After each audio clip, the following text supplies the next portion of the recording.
Hello, everyone, and welcome to the 6th episode of Season 2. For this episode, I will be interviewing my guest on a topic that I'm admittedly not super familiar with. As always, before my episodes, I have done some substantial research on the topic, but it's still something that I'm relatively new to, so please keep that in mind as I'm asking questions. Today, I will be interviewing James Visser, and we will be discussing, drumroll, hunting. James has been hunting since he was, quote, in pull-ups. He has an entire YouTube channel that has over 4,000 subscribers, and I just found out over 1 million views, so that's awesome. It's called Bow Disciples, and it's dedicated to ethical hunting and archery shooting in the United States.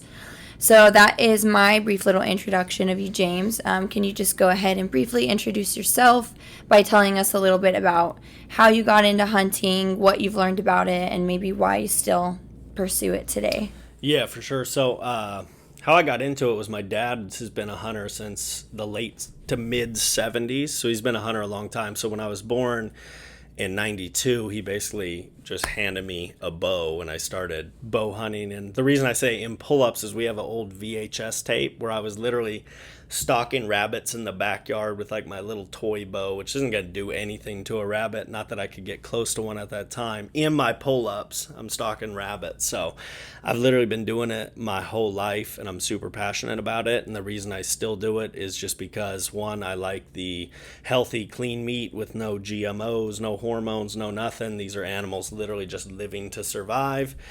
They're either going to go down by me or a disease or a mountain lion or a bear or what have you. So I just like that pursuit and the primalness of it too. Like ever since the first human in existence, like people have hunted. It's always been a thing. So I just like that connection to the land ultimately, and that's why I still do it. So have you kind of gradually learned about like the different forms of hunting as you've like gone through life, or have you always done like a certain type of hunting? Yeah, so primarily I've always been a bow hunter. I have had a few hunts with a rifle, but I've probably harvested 60 big game animals in the United States, and 55 of them were probably with a bow. So I've always liked archery hunting specifically, and the main animals that I hunt are wild turkeys, javelina, mule deer, and elk are the main animals I hunt. Also wild pigs some, and eventually I'll hunt other stuff like moose and caribou and different animals. But obviously hunting is a global thing. There's a lot of hunting in Africa and stuff, and it doesn't really interest me all that much, but it is also very important for the animals in Africa for sure. So you said that your dad introduced you to hunting? Yeah. Was he always like what you would call a sustainable hunter? Like he hunted in a certain way and that's how you got into it? Or did you kind of do it differently and then venture on your own path? No, my dad's still my hunting partner, and like I feel like especially in the US there's no other way to hunt than sustainable hunting. Like the way so basically how hunting works is you have to have a hunting license and a tag for an animal. Like for example, next in September I'm heading to New Mexico to hunt mule deer. I only have one mule deer tag. It's a 24-day season, right? So I'm going to be out there with my bow in the desert trying to get a mule deer buck. Has to be forked horn, antler, or greater. So that means the antler has like at least one branch or greater. And that's all we can harvest. My dad and I each have one mule deer tag. So I feel like one of the misconceptions with hunting is that people go out and just like drink a bunch of beers and shoot a bunch of stuff, which like is just not how it works. Like number one, it's very hard to hunt. I think it's the hardest thing to do, especially with a bow. And the fact that like we're out there to get meat ultimately, right? Like we want to bring home meat to put in the freezer to eat and live off. Like I eat wild game every single day. So for me, that's always what it's been about. And like I really care about animals. I love animals, and I know that hunting is probably the greatest way to protect animals and grow their overall health as a herd. So there's a lot of reasons I like to do it. But protecting animals is certainly at the top of the list for me. Okay, so that's interesting because, this is, like I said, that this is something that I'm not super familiar with. So this actually might be good because most times I come into an episode pretty familiar with what I'm talking about, right? So I have I try to be as unbiased as possible when I'm recording, but there's obviously some topics that I discuss or some areas where I have experience or I have, education in that topic. So I do come in with a certain lens over my eyes, For right? But I'm relatively uninformed about this, right? Which I assume is most of the general population is probably relatively uninformed about it. Very much So it'll be good for me to ask from that perspective For because sure. hopefully you'll be able to shed some light on it. Because Yep. for me, immediately when you said that, it was hard for me to reconcile the idea of loving animals and then hunting them. You know what I mean? Which I'm sure is the Totally. case for Yep. a lot of people. Yeah. The big thing that makes this controversial is like this moral debate on how ethical it is to kill an animal, no matter what kind of animal it is. Some people might say some animals are worse to kill than others, for whatever reason. Now, from what I've researched, there's quite a few different ways that people hunt, ranging from like trophy hunting to poaching to sustainable hunting. So could you sort of break down some of those different ways that people hunt and like why you think the way that you hunt is better than whatever other forms of hunting there are? Yeah, so poaching is really big in Africa and these countries that don't allow hunting. What happens is when you allow legal hunting in countries over in Africa specifically, it ties a lot of money to the animals. So then they have a lot of protection, a lot of people out there protecting them, making sure the only people that hunt the specific animal are there legally with the right tags, with the right licenses, the right guides, whatever it may be. So they're protected. And when you take away that protection, you say, okay, it's illegal to hunt, all the money is now gone. Like these are poor countries and most of their funds come from people going to hunt an elephant or a giraffe or something, which isn't something that necessarily interests me, but it is very important because, for example, when Cecil the lion got killed, caused a huge stir on social media. It was this big deal, right? And what happened was shortly after that, because of the backlash, they banned hunting in that area. And as soon as they did that, poachers moved in and basically killed all the animals because there's no money there anymore to protect them. So it's always a sticky subject because, people don't care if you kill a wild pig. No one cares. They're like, oh, it's an ugly animal. There's too many pigs. We don't care. But as soon as it's a giraffe, it's like, okay, why are you killing a giraffe? But what people don't understand is that giraffe, someone probably paid $100,000 to go hunt it, which goes directly to the community, which is very poor. All the meat from the giraffe goes to the community, so they live off it. And it offers the animals protection because that's the country or community's source of income. So there's lots of protection around the animals. As soon as that disappears, it allows poachers to move in, kill the animals. Like, for example, killing rhinos is really big for poachers because they cut off the horns and grind them up and use them for like aphrodisiac medication, like for like sexual longevity. And it's just like really twisted stuff. So like us as humans, we've always been like the top of the food chain, really, ever since, like I said, the first man was here. And as soon as that's gone and we take ourselves away from that, it kind of throws things in an imbalance, which is why hunting's so important.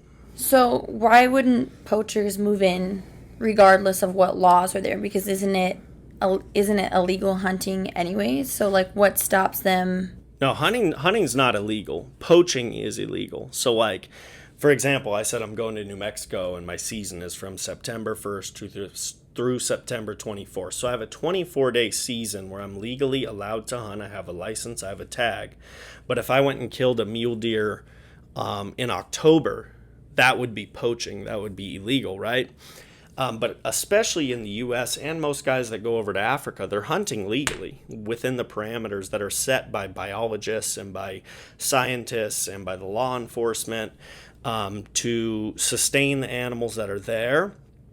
And what happens is, like I said, once the finances are gone, especially in these really poor countries, that protection is no longer there because they don't have the funds to pay wardens to go make sure poachers aren't coming in and killing the rhinos. You see what I'm saying? But once it's gone, those guys leave, and it's a free-for-all. These guys go kill rhinos. They don't eat them. They cut off the horns, and they leave, which is tragic. Like, I don't want that. No hunter wants that. We want animals to flourish and do well, which is one of the really impressive things in the United States that's happened.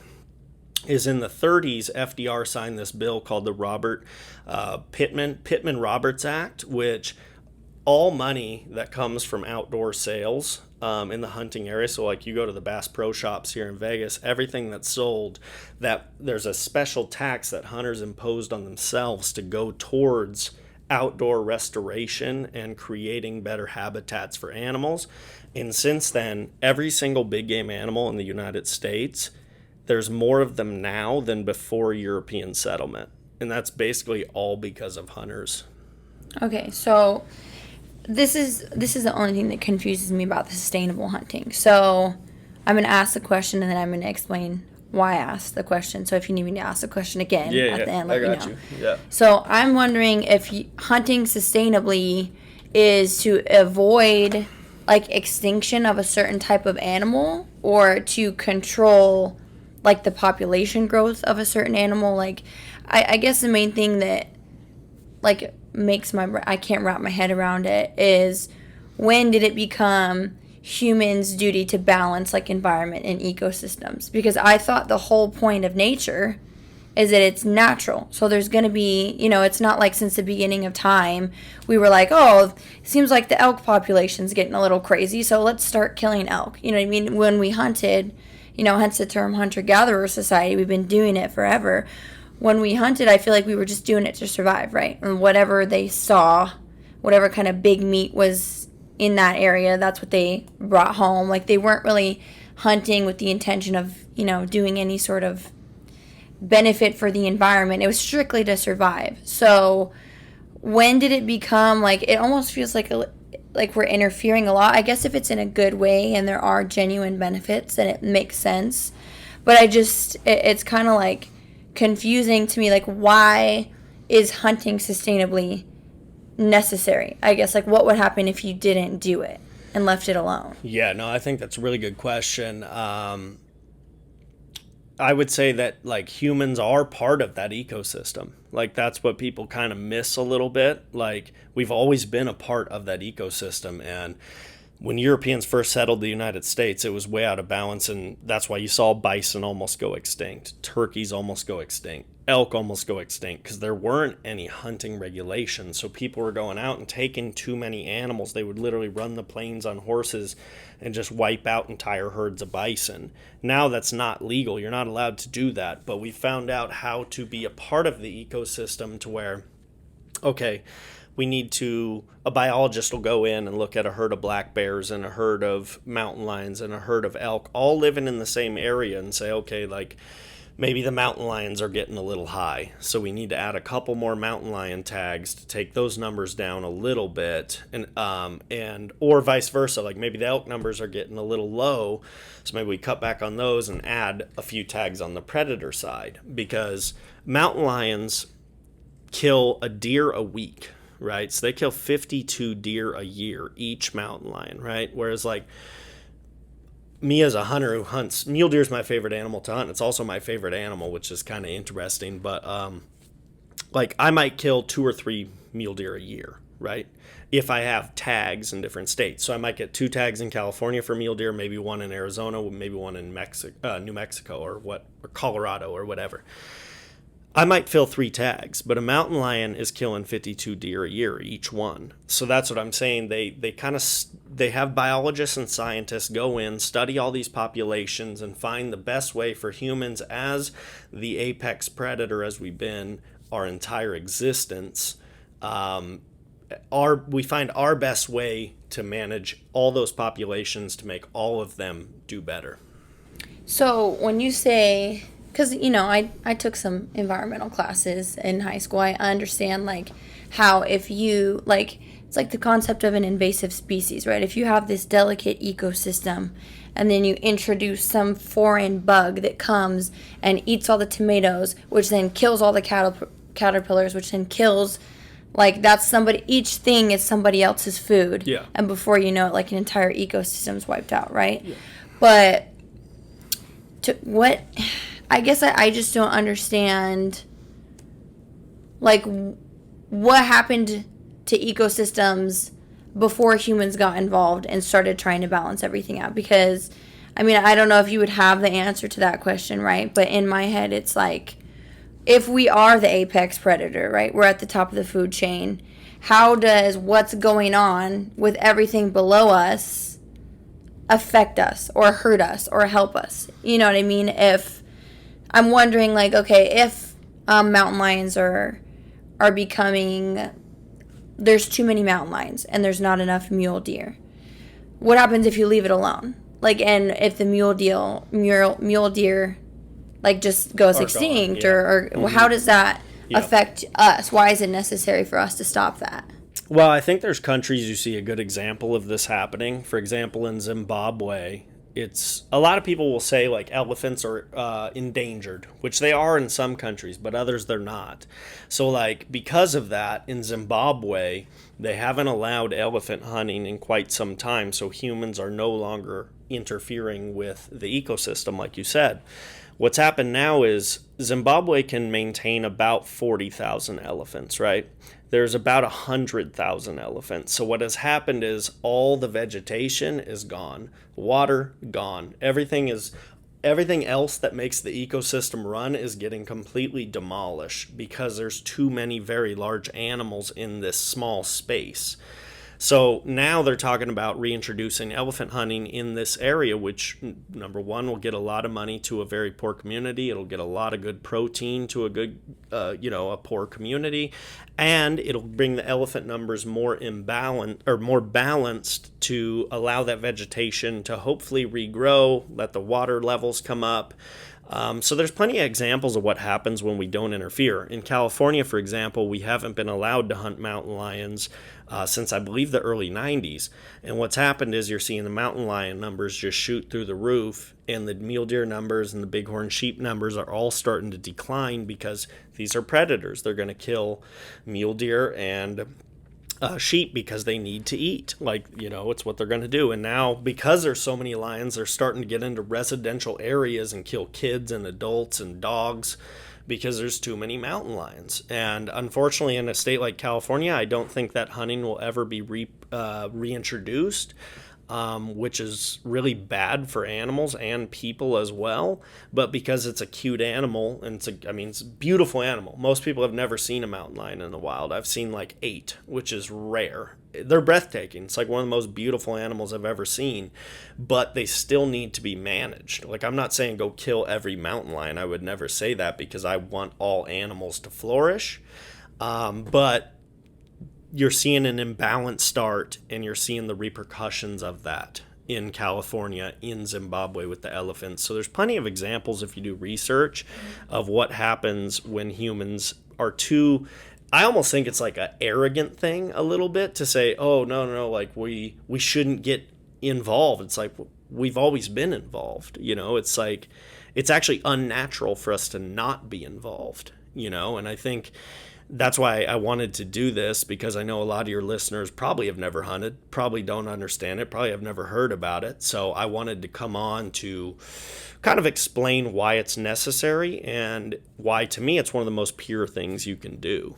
Right. That's a lot of information that I didn't have before. So I will say, like, it makes sense when you explain it that way. There's still going to be some people that are like, it's not okay, but that comes down, like most things, that comes down to like a values debate, right? So it's like, there's some people, and I'm not saying that this is me, but there's some people that won't be able to fathom the idea, if you really care about animals, how can you take their life away? You know what I mean? Like, personally, I guess if I'm thinking of it in like terms of the bigger picture, like, if I take this animal out, it's helping the species in the long run, then maybe I might be able to be like, okay, I could try hunting.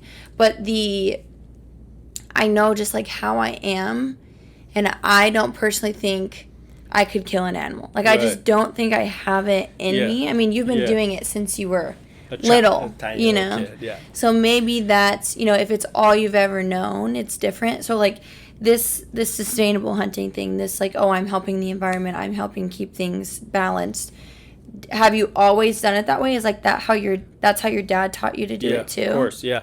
In the United States, I think that's 99.9% of hunters. Like, nobody hunts for bad intentions. Like, even these guys that go to Africa and pay $100,000 to kill an elephant, like, I don't think their intentions are bad. Like, and they're actually helping a tremendous amount of people. And that's what I want people to understand, is that, yeah, like, me personally, I have no desire to kill an elephant. I just don't. But I'm not going to knock somebody who does want to do that, because I think there's a lot of value in it. And you can back that up with statistics, with science, whatever you want to choose, economics, any of that stuff. It's only a positive so long as the biologists are doing a good job of setting the parameters well, which in the United States, they definitely have. Like I said, you go look at the numbers of elk 100 years ago compared to now. I mean, it's night and day different. Like, the numbers have come up tremendously from like the brink of extinction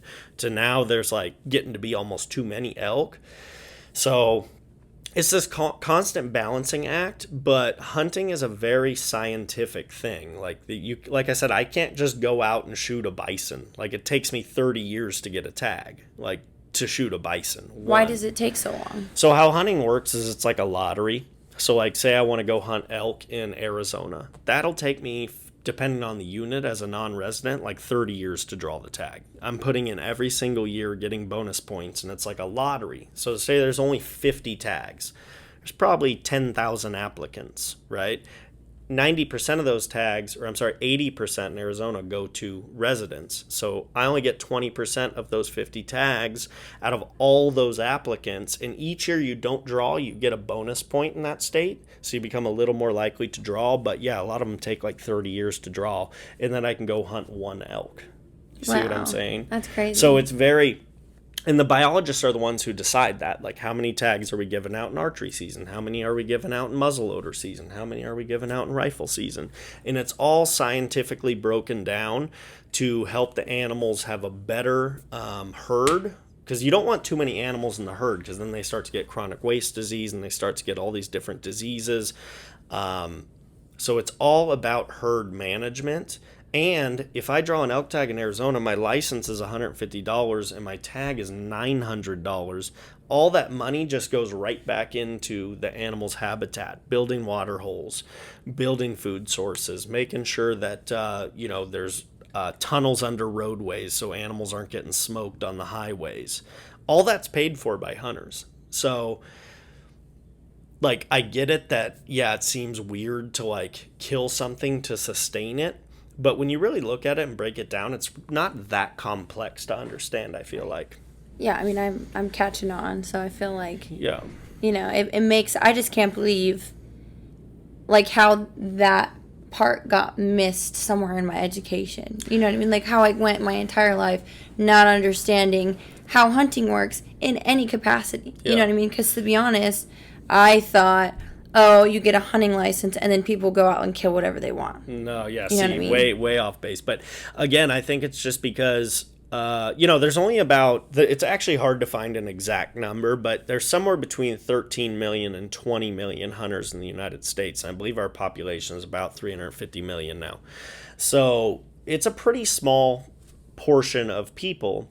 And if you're not in the portion who hunts, like, why would you take the time to learn about it? So I understand why there's misinformation, and also, like, there's big organizations like PETA or like all these people that only spread negative stuff about hunting, which if you look for negative things in anything, you can find it. But the amount of negative to the amount of positive it's like 99 to 1% to me. It's all positive pretty much.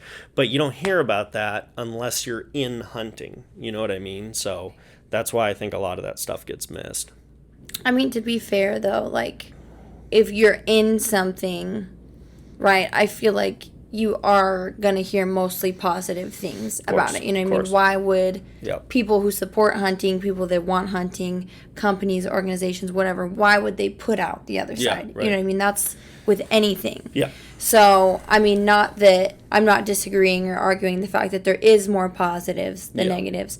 But to be fair, like, I'm sure you as a hunter, somebody who has grown up hunting since you were in diapers, probably thinks there is more positive than there is negative. Yeah. Well, what's interesting about that too is like hunting organizations or companies like Cabela's and Bass Pro Shops, like, or even on social media, like hunting's pretty big on social media. You know, there's several YouTubers with like 1 million subscribers or 100,000, and there's big Instagram guys. And as soon as anyone sees a video pop up of a hunter doing something unethical, like these guys get lynched, you know, it's over. Like it's a wrap for you, you know. So hunters want only good ethical hunters out there. And the second we don't see it, like a company like Cabela's or Bass Pro, they don't want that either. Even like the companies that give out hunting tags and licenses, they have fish and game officers who are literally like, they have more rights than police officers to make sure that they're protecting animals and that resource, to make sure that hunters are not abusing their privileges. And if they do, they lose their license and can't hunt. And like hunters, me as a hunter, like my least favorite person is a poacher. Like I don't like illegal hunters, and there's very few of them, especially in the U.S. But like hunters, I honestly think like care more about animals than anyone else. That's how I feel about it. Just because of, my peers, what I see on social media, what I read, what I see at Cabela's, like hunters really care a lot about animals because, like I said, hunting, especially with a bow, is like the hardest thing you can do. It's impossible. These animals are out there to survive. That's their only job. So for me to get close enough to make a good shot with an arrow to kill a deer or something, it makes me respect how smart these animals are and how good they are at surviving. I might hunt 20 days and not fill a tag. I might not even see a deer, possibly. Like, hunting's very, very hard, and all that stuff, like, added up together is just why I think hunters have such a high regard for animals.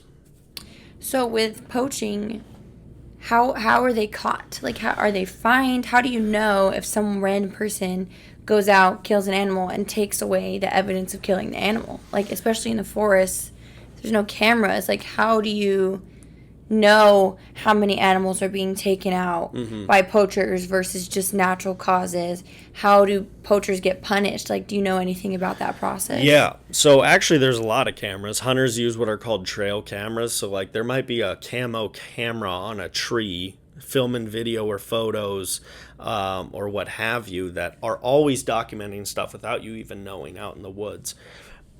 So people get caught all the time, whether it's on the road, like a fish and game officer might see you with a buck in the back of your truck and say, okay, let me see your license, let me see your tag.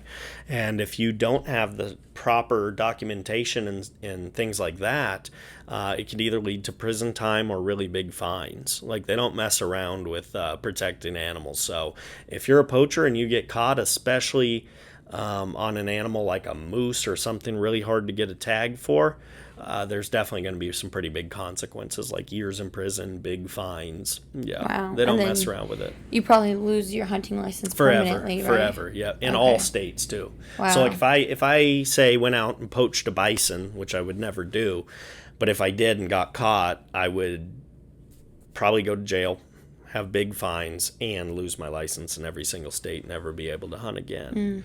So they do that on purpose to discourage people from doing that, huh? Oh, of course, yeah. And there's very, very few poachers. Like, I would say maybe like 0.2%. It's super low. In us hunters, like if I were to catch a poacher, which I actually have, I've caught a video of a poacher, and it just, us hunters we're the quickest one to turn them in. Yeah. Who else is going to do it? No one else is in the woods, you know? So that's why hunters, once again, are protecting animals, because we're the only ones actually out in the forest with them. We're the only ones in the field with them.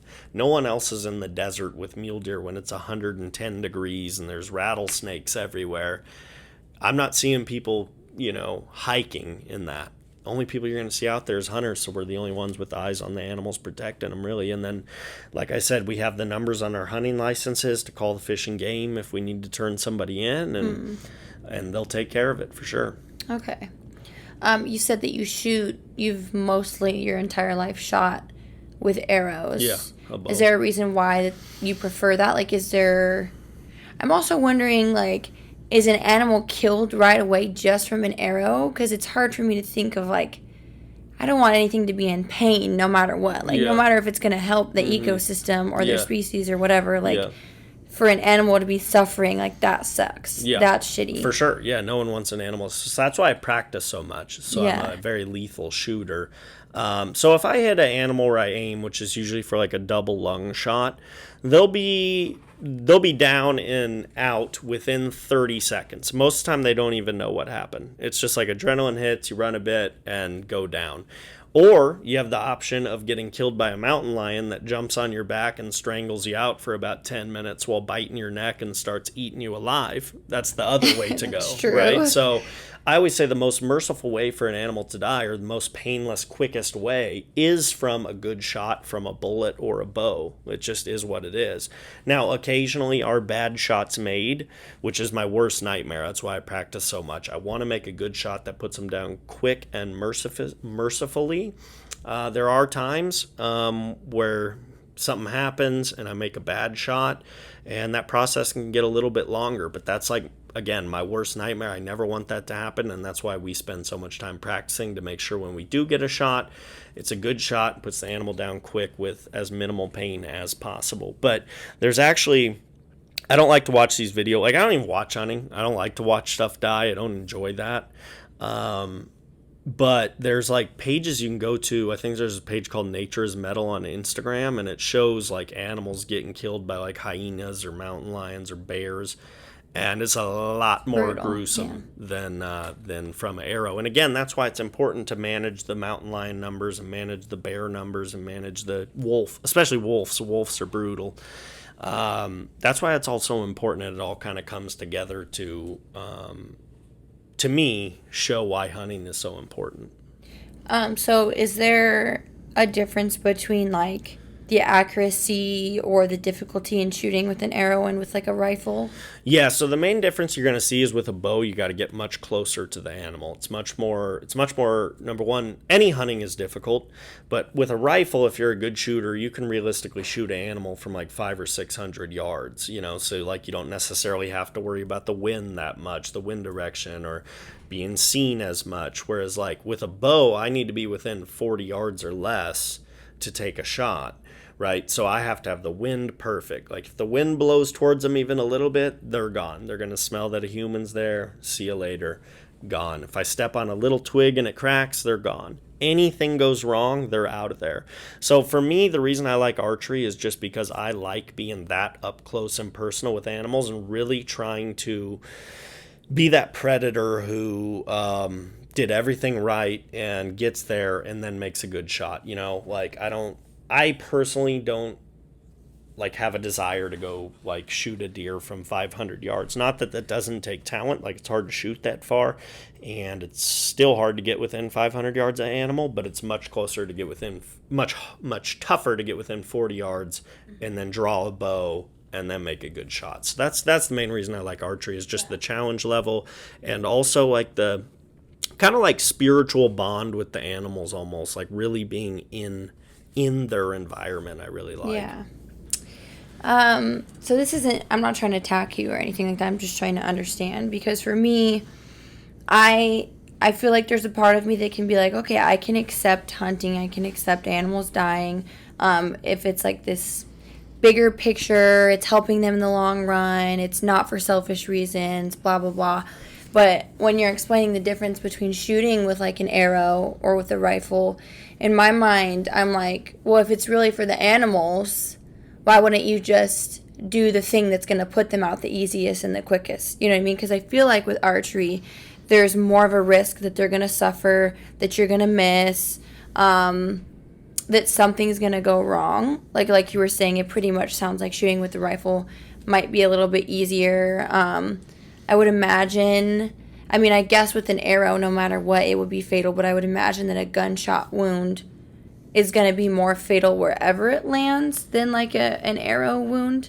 So I'm just kind of like, do you think there is a part of it that's more like it's more about you than the animal? Not trying to be aggressive, but no, like it's a good question. you know, Yeah, I mean, I do think hunting with a rifle probably has fewer, I guess you would say, risks to it than archery hunting, but there's also separate seasons. So, like, archery tags are going to get sold regardless. There's separate seasons for archery and rifle.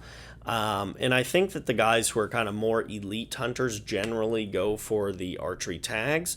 And I think that the guys who want to hunt with archery are probably maybe a little bit more invested in like making sure that they do things right and do the process correct. Not that guys with rifles aren't, they definitely are. Everyone cares about animals, like I said, 99+%, whether you're rifle hunting, muzzleloader hunting, handgun hunting, or archery hunting.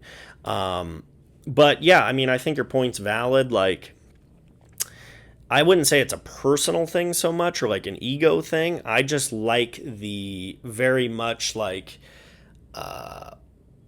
old school, like from first human existence, we've always hunted with bows, and I kind of like that connection. I just like feeling like, we have all this tech and all this crazy stuff technology wise now, and sometimes I like to strip that away and just like go back to what we did in the very beginning. I don't know. I get it. I don't think I answered that question the best, but no, I get it. That again is why I'm always traveling, filming for the YouTube channel. I'm doing 3D archery events, which basically have these like 3D animals that we walk around in steep hills. It's kind of like golf, but with a bow, and the animals have like scored rings on them. So I'm always working on my shooting to be the best shooter possible. And like I said, my main goal is if I get a shot at an animal that I want to harvest, I make a good shot, put him down quick, and give him the best way out I think possible in the environment. And if I miss, like you said, I'm happy to miss. Like I would much rather miss than make a poor shot. You know what I mean? And if I do make a poor shot, I'll do the best I can to get a follow-up shot or try to end it as quick as possible. But that's definitely the very minimal amount of time I make a bad shot, but it's because of all the preparation we do to make sure when we get a shot it's on the money. What does the process look like if you make a bad shot? Like if they're injured, like it's unfortunate if they have an arrow in them and they can still get away and now they have this wound. But if they don't escape and you made a poor shot and they're still alive for whatever reason, is it difficult to like finish it out, or do you just put another arrow in them, or how does that work? So like what can happen is like you can make like, you always want to hit an animal like right behind the front shoulder, so it's like a double lung or heart shot. It's going to be a very quick death. Like I said, the animal is, I don't think they even go through pain. It's just adrenaline. Something happened, I'm running, all of a sudden I'm going down. It's over pretty quick. Now, if you yank a shot and hit them back in like the guts or like the intestines, not a great situation. They're going to be living for a while. They will die. It's a fatal shot. But the best way to handle it is let the animal bed down, see them with your binoculars, and either restock in and get a second shot to put them down, or if they're in an area you can't approach, the worst thing you could do is jump them and have them get up, because then you will never find them and they'll still die anyways, which it's not a complete waste because like coyotes will still eat, benefit from the meat. Vultures will still benefit from the meat. Lots of things will still benefit, but if you just leave them be and come back 10 hours later, they'll be dead right there, which like, again, I don't want to happen, but occasionally it does, and you got to handle it the right way, because it's just not fun. I never want to hurt an animal. Like, I want them to go down quick and as painless as possible, and that's why I practice so much. Has there ever been any sort of point, like while you're hunting, where you feel any kind of guilt or like something? Because I don't know, I'm not trying to paint you as a killer or anything. Like, I know that that's not how you are, but right. Maybe because you've grown up with it and it's like all you've ever known, it's not like that. But like, I can't, me and my friend me and my friend Farah actually were driving back from this event one time, and there was a bunny that fucking ran onto the freeway. Like and it was like a ramp onto the freeway, Yeah. and it ran in front of her car, and she took it out, and she cried for so long. Yeah. Like, it's not funny, but like Yeah. the situation was funny because we were in a car full of people, and she was just losing her mind Right. over taking out this bunny. She's like, I tried to avoid it, like I couldn't, and there was like fur, and it was really hard for her, right? Yeah. Like, and I freak out if I see, like, in my old neighborhood that we had quail and like quail babies that would like run across, or like quail, there's yeah. lots of coyotes, lots of bunnies, like a lot of wildlife, because we've started to kind of build into their territory, you know what I mean? So my old house was more on like the outskirts of the city, so I feel like I saw more animals, and I just lose my mind. If I see one, I will slow down immediately because I don't want to take it out, you know what I mean? So for me, I don't think I could do it. Like, there's no part of me that still wants to be like, all right, I'm gonna go take out this deer. Like, it would weigh on me. You know what I mean? Yeah. So has that ever been the case for you, or just because you grew up on it and you knew you were helping, it's never really been an issue? I don't like enjoy killing an animal. Yeah. I don't. Like, that's not, I don't get like psyched to kill an animal or watch an animal die. It's not my favorite thing by any means. I love the process of hunting. I love the bigger picture of hunting. But I don't like get off on killing stuff. Like, I'm the same way. Like, if a rabbit runs across the road, I don't want to hit him. I don't want to hit a squirrel. I don't want to like hit a quail. I love quail. I love rabbits. Like, it's like, killing is such a small portion of hunting. There's so much more to it. What I love about it is being outdoors, being a part of nature, being out there, learning about animals. I observe animals all the time that I'm never going to kill or try to like put an arrow in. I probably will. Like, when I'm mule deer hunting, I'm sitting on a mountain most of the time behind big binoculars trying to find animals, and a lot of times, 90% of the time, I'll just watch them. I don't have any desire to go out and try to get one unless it's an old mature buck that I have a tag for. And even then, it's more like this like chess match of just saying, okay, like, I'm kind of like a mountain lion right now, and I'm going to go try to get this animal to bring home so I can eat. Because like I said, I eat wild game every single day. This is my diet. I don't buy meat, you know. So, no, like I do feel bad about killing animals. I don't enjoy that. But I enjoy the process of hunting and the overall bigger picture. Okay. You said that you hunt to eat them, right? Like, do you ever do anything else with it, or are you always taking it home to eat it? Always, yeah. Always. My freezers have elk, deer, whatever, and every day I'm either eating elk steaks, deer steaks, javelina stew, whatever, ground meat, whatever. Like, a lot of people go to the store and buy, you know, whatever steaks from a cow that was literally raised to get killed. I'm not doing that. I'm going out and getting an animal myself that I know where they came from, that I had a tag for, that I had a license for, and I'm trying to put in the work to bring them home and put them in the freezer. But like the actual killing portion, I don't like get joy out of. Yeah. So what does it look like having to, like, do you bring the meat out here with you, like, to Vegas, or do you only... No, so, like, on trips, no. But, like, when I'm home, which is, you know, most of the time, unless, like, this is my busy season, like, I'm traveling a lot doing, like, archery events, or, like, I'm about to leave on a bunch of hunts, like, then it's a little different, like... But even on hunts, I'll bring a bunch of meat with me, and mostly I'm eating game meat. But when I'm home, which is probably 10 months out of the year... I'm literally only eating the animals that I've harvested in the 2 months I'm hunting, which, like, I might have 4 that long? tags. Yeah. You put them in freezers, get them freezer wrapped. They'll last a couple years for sure, at least. Oh, I didn't know that. Yeah, especially if you handle them well. So did you have to learn how to, like, prepare meat and, like, or do you go take it somewhere to get it cleaned? No, I butcher most of my meat myself, yeah. Unless, the only time I won't butcher something myself is if, like, say I'm hunting in Colorado, and I'm always hunting, it's me and my dad. Like, if he fills a tag first and I still have a tag, he knows that, like, I need help. I need eyes on the hill. I need whatever to try to accomplish this impossible task of filling a tag with a bow.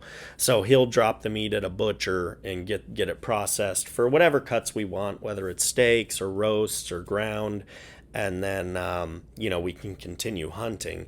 However, if I'm hunting locally back in San Diego, because we do have a lot of local hunting as well, then I will process all the meat myself, which I probably process meat myself 80% of the time, and then 20% of the time it's just like whatever our schedule is doesn't really line up, so I'll pay a butcher to process the meat and wrap it and label it and everything. Where do you do this at? Because doesn't it get messy and kind of gross, like doing all that? So a lot of times right in the field, like I'll, we do what's called quartering animals. So you'll take the hind legs off, the back straps off, the front quarters off, and put all the meat in bags. And then when I get home, or we'll freeze it, and then when I get home, we'll thaw it, cut it into whatever, and then package it, put it in the freezer.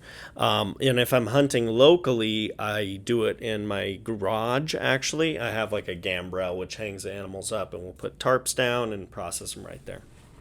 Isn't it hard to do that? Like, aren't you like Butchering? Isn't it hard to like see? Oh, I'm taking all the fucking blood and guts out of this thing, and then I'm about to eat it. Like, I don't know. Like I've been butchering since I was like a kid, so it's like I know that when you buy a steak at the store, yeah, it looks really pretty in the packaging, but they did all the same stuff. So yeah. I kind of actually prefer to handle it myself and know exactly where my meat came from. Know that these animals didn't live terrible lives. They're not being pumped full of steroids. They're living in the field off of grass or leaves or flowers or whatever they're eating for the specific animal.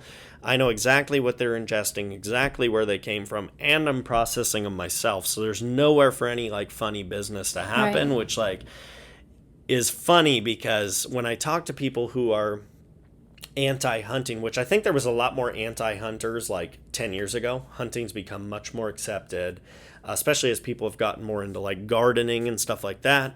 If you're going to garden, hunting makes a lot of sense. So I've seen hunting kind of become more popular throughout the years, or at least more accepted.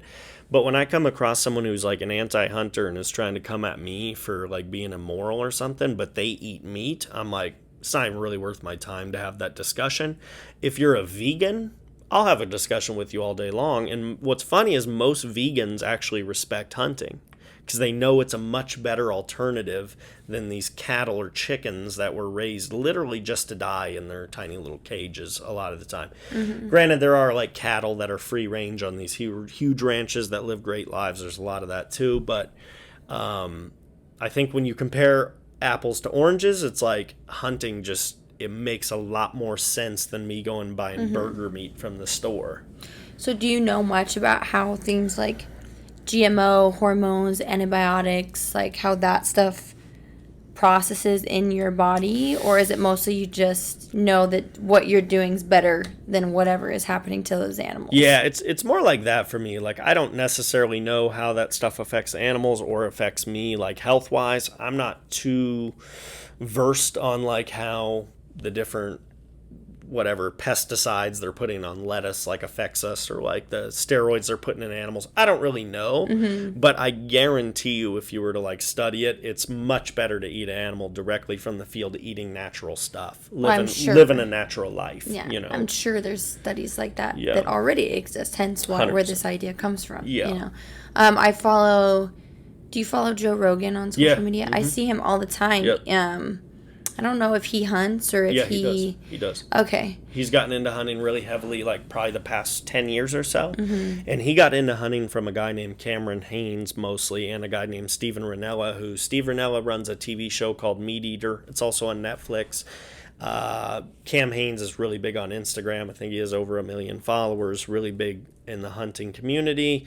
Also like an ultra marathoner. They both kind of got Joe into hunting, and now as a hunter, I'm so happy to see that because Joe has such a massive platform and he has good references to teach him why hunting's so important. And now that he's been a hunter for 10 years, he has really broadened a lot of people's eyes to hunting and why it's important, why it's sustainable, and why it's ultimately needed. So, and that's actually probably my least favorite part about like the hunting community in general nowadays, is now that social media has become a factor and there's guys like me who have platforms. It's like these guys that don't have platforms tend to be jealous and hate on the guys who have platforms like Joe Rogan or Cam Haynes or these other guys I mentioned, when like that's so stupid because those guys are doing the best job of reaching out to the most people with why what we do is important. Right. Do you ever like sell your meat, or can people buy meat that's hunted? Or legally you can't do that, so really? I can't Why? sell meat. No, it's just you can't. I can give it away. I'll have people all the time say, oh, okay, all the time people will message me and say, hey, I'd love to buy some meat from you, and I'm like, look, I'm not going to sell you meat, but I'll give you some meat, because I want people to have wild game meat, because maybe then they'll be like, wow, I feel so much better eating this meat that's much healthier. It's like a superfood that, okay, shoot, let me kind of look into hunting. So like it's good, I think, to give more people an experience eating deer or eating elk or what have you.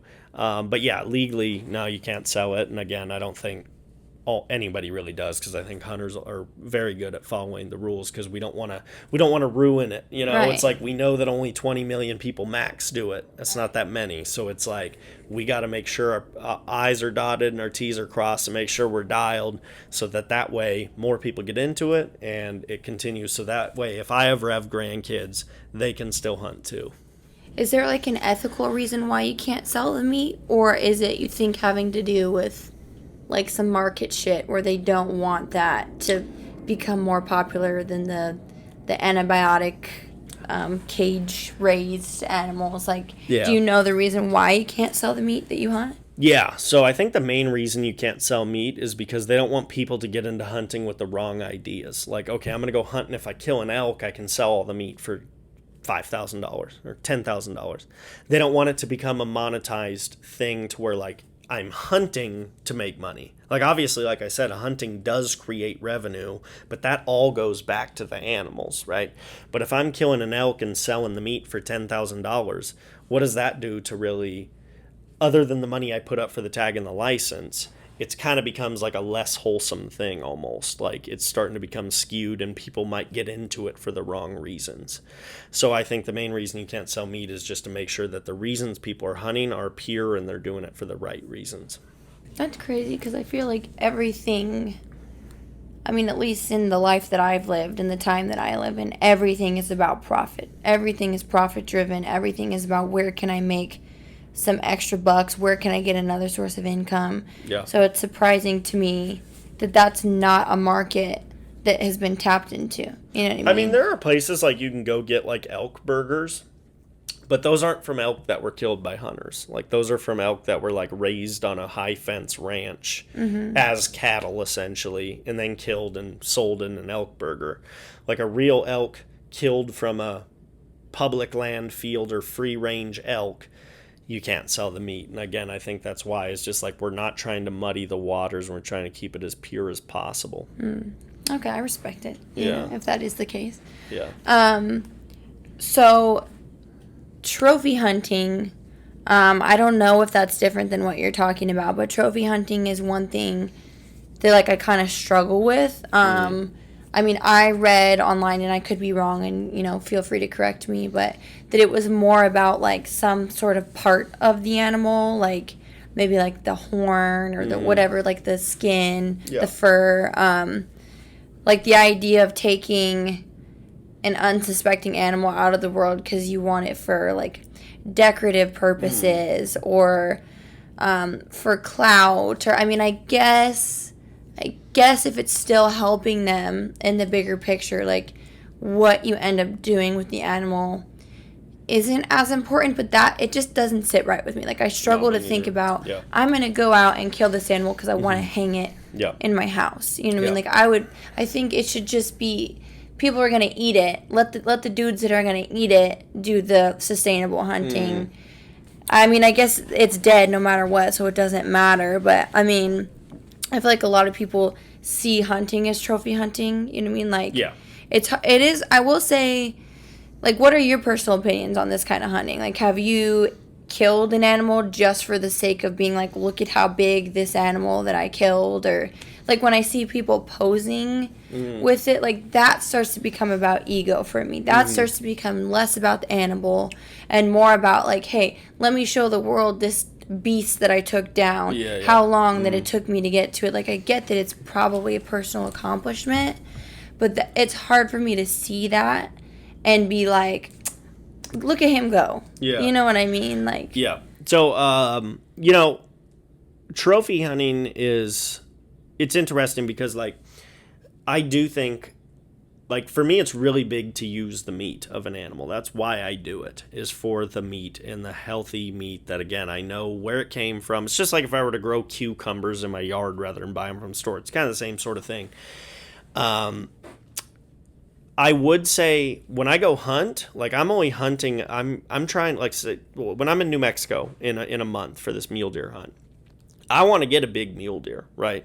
I want to get a big buck that's 5 years old or older, that's like at the end of his breeding curve, and try to take him out of the herd when he's kind of reached the end of his, like, productive breeding cycle. And yeah, he's going to hopefully have big antlers because I do keep them all. Like, I have European mounts, I have shoulder mounts, but I still eat the whole animal. It doesn't really matter.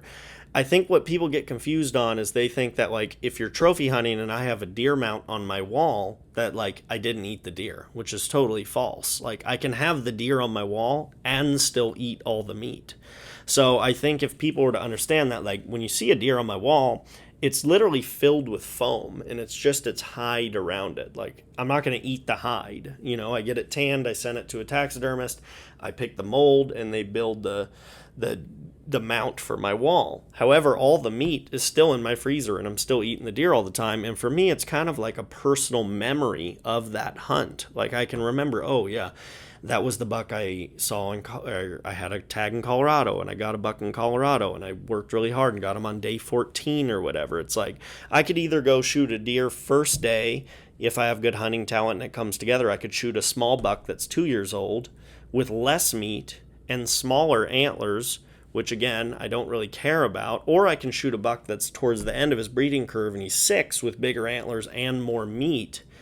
That's what I try to do. I try to get the older, bigger animals, but it's not necessarily just because, oh, I want the trophy on my wall. If that happens, cool, it's a bonus for me, but I still am using all the meat.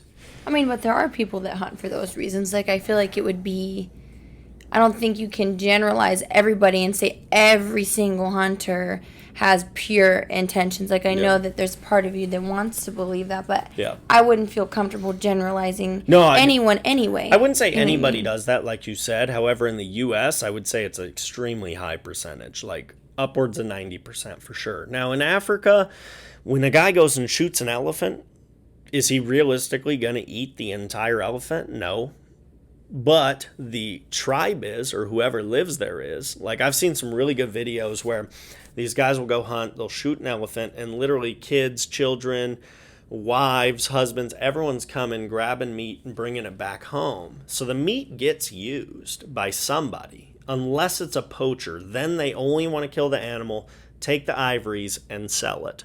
Which is why, as a legal hunter, which most hunters are, we hate poachers. Like, that's our worst enemy because it gives us a terrible view, and that's why we want to catch them so bad, because we do have the pure intentions of wanting the meat to get used. And again, I use all the meat I get for myself and my family and friends, but someone who shoots an elephant, it's kind of dumb to think like they're going to eat the whole thing themselves, but the meat still gets used, just not by them. So that's a little bit different. Like, that may be more of an ego thing.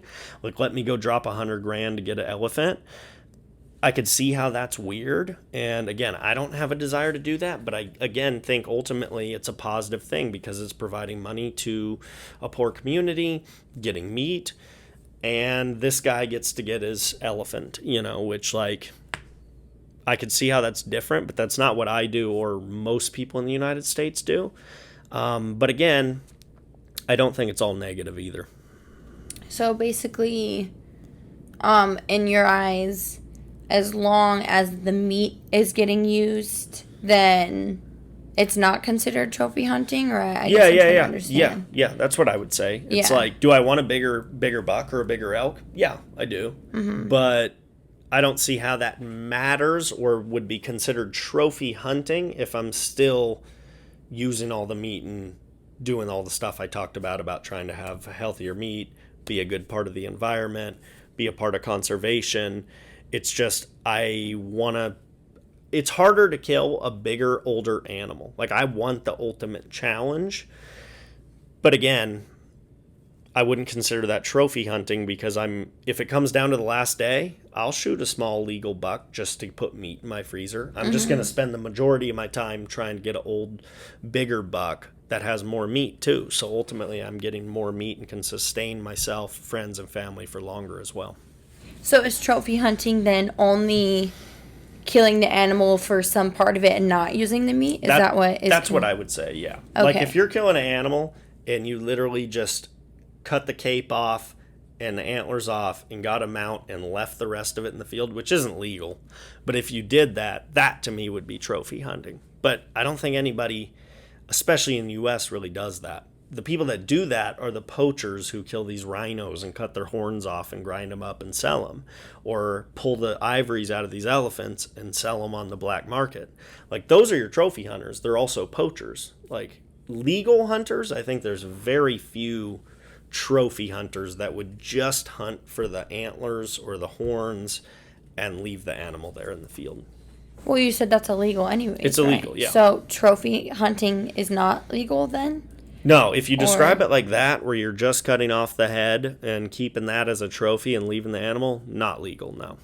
But if you dispose of the body or send the meat somewhere, then it is legal. Yeah, if you get it, cut up by a butcher, you have to remove the animal from the field. So you have to bring them out, meat and everything, and then you have to, what you do from there, I don't know that they necessarily have, you can't sell the meat. So you basically, you have to have the meat and take the animal out of the field as a whole. You can't just pick and choose, I only want the back straps, which is the most premium meat, back here in an animal, and I want the head and that's it. I'm going to leave the rest. That's not legal. And that's, to me, what I would consider trophy hunting is I want to go get a bighorn sheep, but I'm only going to take his head out of the field. You can't do that. If you get caught for that, there's going to be pretty big repercussions. But again, I don't think anybody, or very low amount of people do that. Okay. So would you say that you hunt for sport? Is it considered a sport, or is that a phrase that doesn't sit well with people and it has some stigma attached to it? Or I wouldn't say I mind the term, but I wouldn't say I do it for sport, or I look at sport as I'm a baseball player, if I'm gonna go, or a weightlifter. I would consider those things sports. I want to lift more or hit the ball farther, or strike a guy out. That's a sport. It's competitive. I'm not competing with anybody. I'm just trying to be out there and be a part of nature.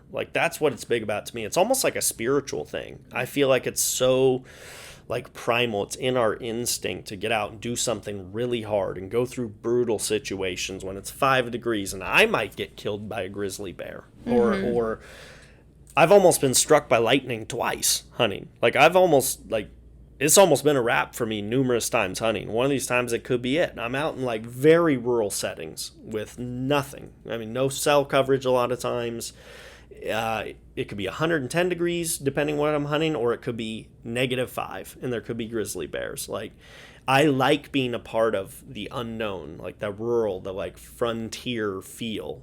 That's what I like. It's just feeling I'm kind of removed from how connected we all are now, and just going out and doing completely left field, being super disconnected, but also really connected with nature and animals. And I don't know if that makes sense. No, but I definitely. That's why I like it. Yeah, I definitely see the appeal. I think people do that in different ways. You know what I mean? I know that. Yeah.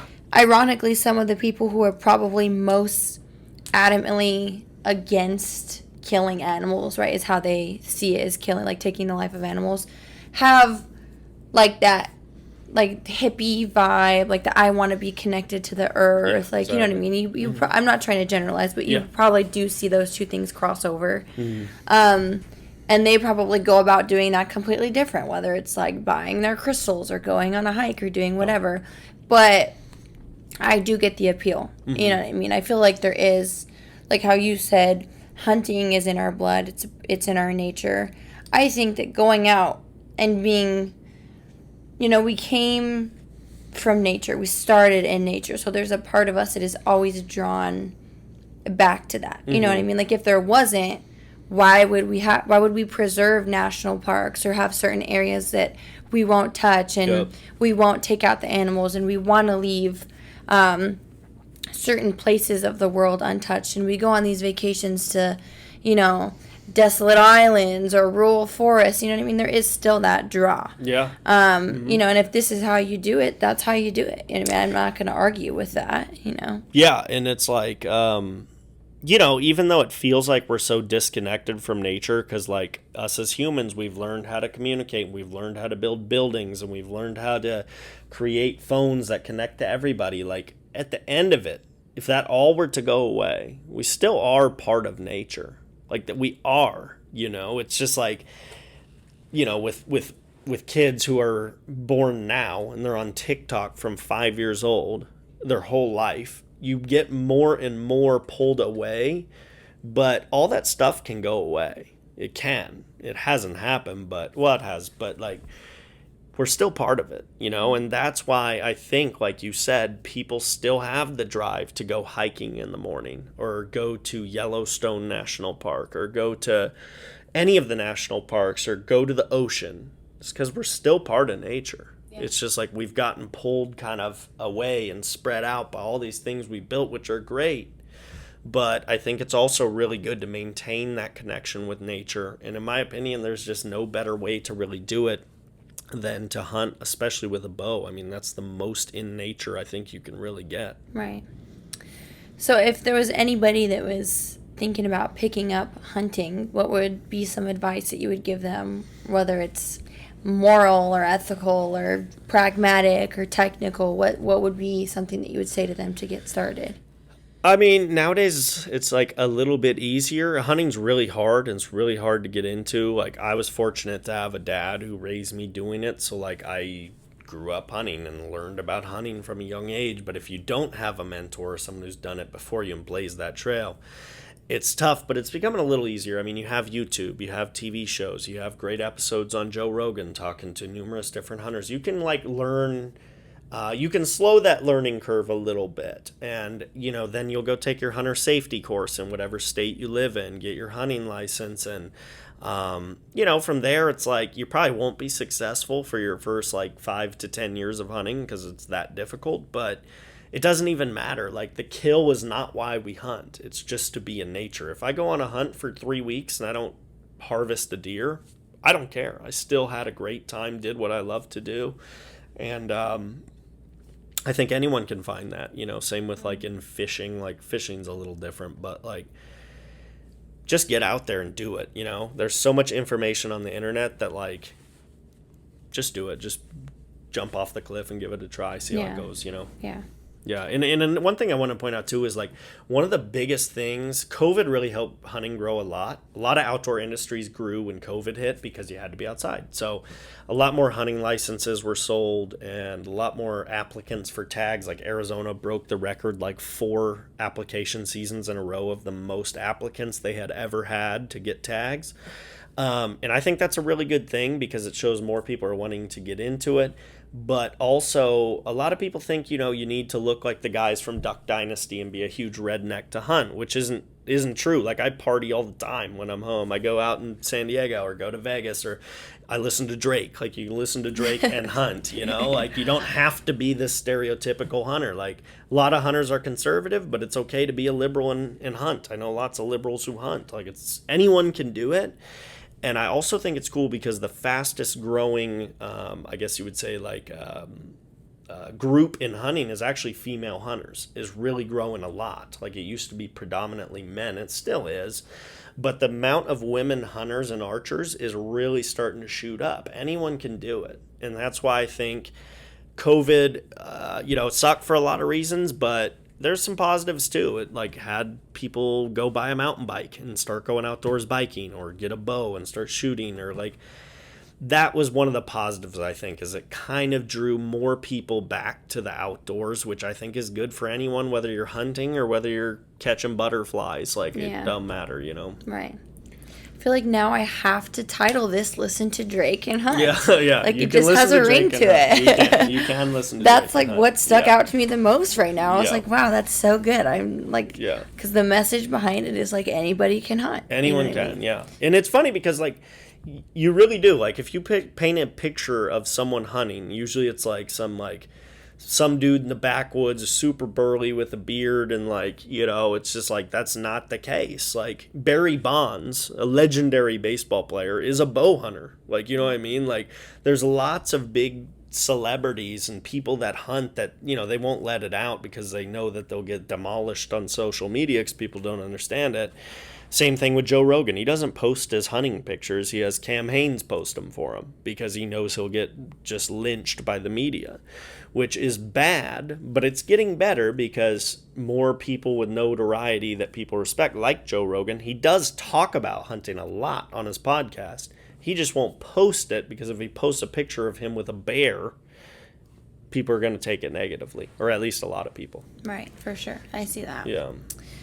All right, James. Well, I think that's all I have for you. I appreciate you taking the time to do this and be vulnerable and open about everything that you're doing. I think it's super educational and people will get a lot from it. I mean, I got a lot from it. Yeah. So for anybody that wants to continue this conversation or has any questions about hunting, wanting to start hunting, wanting to counter anything that James said, I'm sure he'd be more than happy to continue the conversation. Sure, yeah.